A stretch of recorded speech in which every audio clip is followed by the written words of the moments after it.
Ravens. Baker back. He drifts left and he's got Ricky Seals. Jones, touchdown. Lamar Jackson steps up, flings it, end zone, caught, touchdown, Ravens.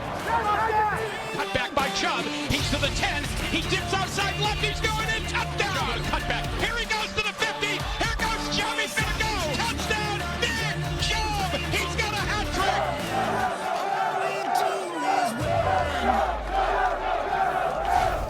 Oh my gosh, that feels like a lifetime ago. The Ravens blown out by the Browns. It's hard to even wrap your head around.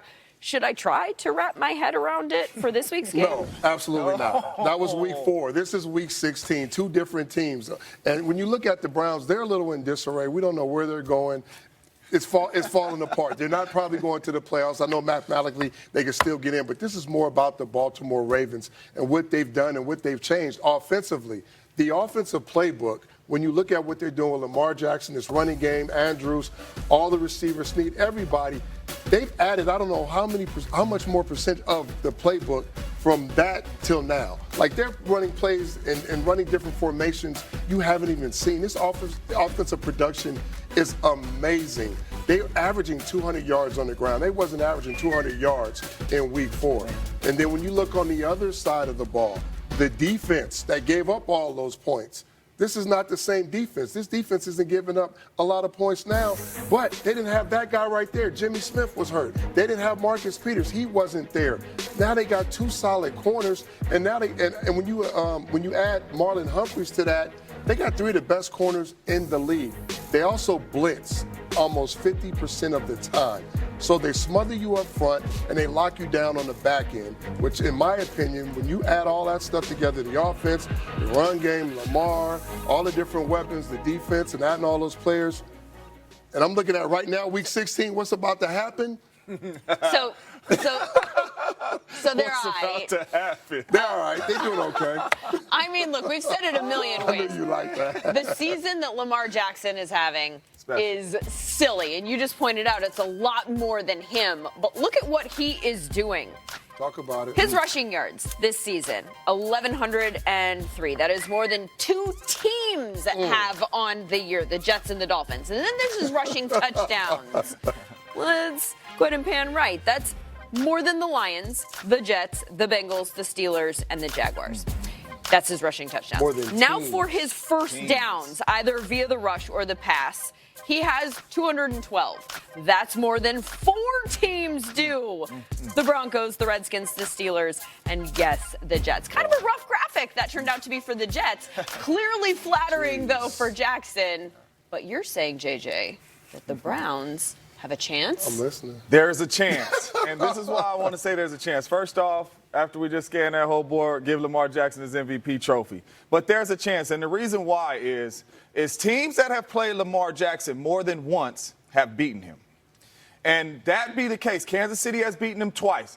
The Chargers he beat, then they got a second chance at him. They knew what was coming. They beat him. Same thing for the Browns. Beat them the week 17 last week. They came back early this season, beat them. So the teams that have got a second chance at him, besides the Cincinnati Bengals, have beaten him. And I think that's why the Browns have a chance, because they know what's coming. It's no surprises coming. Some of these teams coming in there, they feel like they're in the right schemes, right defenses, and then the speed and athletic ability of Lamar Jackson overwhelms them, and he starts running down the field. The Browns know what's coming. It's in their home building. Willie said there's a bunch of stuff coming out of there. So we got to buckle down, and we got to find a way to get a statement win, probably to keep our coach and to let people know that, man, we're still here and we're going to be here next year as well. But there is a chance. When you see Lamar Jackson more than once, teams get the better of him. I mean, I think Willie almost did an exo on, like, the Ravens' long snapper. But you're saying there's a chance. There's always a chance. This is a fun game. Let's keep playing. Willie, I know you like the Niners on Sunday, but you're saying that the Rams have a chance. Yes, they have and this is an interesting chance. And I do think the 49ers is going to win this game. They're coming off a tough loss, and there's a lot riding on this game. But there's a common denominator. Wade Phillips is the defensive coordinator for the Los Angeles Rams. Why am I bringing him up? He was also the defensive coordinator for the Denver Broncos, who runs the exact same system as Kyle Shanahan is running when they won the Super Bowl. So he's familiar with the running game. And the last time they played, he had a lot of success. You're watching these plays. I'm not making this up. The defensive line pretty much controlled the line of scrimmage with his blitzes and stunts up front. He gave the 49ers a problem. Now, it's going to take more than great defense in stopping some of these run plays, but I'm just saying, if you want to factor everything in, I'm giving them a chance. Yeah, A chance? They got a Give them a chance. chance. They got a chance. How about the Jets, JJ? Because you just saw that Lamar Jackson graphic. They're on every highlight. He's better than their whole team. So how do we feel encouraged about their chances against a Steelers team that is currently in the 6th seed fighting for a playoff spot? How do they have a chance? Well, the Jets have a very good chance, and Jets fans should be happy. They have what wasn't up there is they have the number 2 rush defense in the National Football League. That's what the Pittsburgh Steelers want to come in and do, run the football. They're not about to run the football down the Jets' throats. The Jets have a very good run defense. And then with that being said, you put the ball into the 3rd-string quarterback's hands. We've seen him last week against Buffalo. It's hard when you got to put the ball in his hands. He cannot make all the throws. And that is why I'm giving him a chance, because the defense of the Jets is going to come out here, make it hard on the Pittsburgh Steelers. Sam Darnold go out there, make 1 or 2 throws to get up in this game. It's going to be a close game, 17-10 or something like that. But this defense is stingy, and they do not have a dynamic pass attack in Pittsburgh right now. They try to run the ball, and you're going up against arguably one of the best defenses stopping the run in the Jets. Might be getting Juju back. Okay, that would spoil their season for Pittsburgh.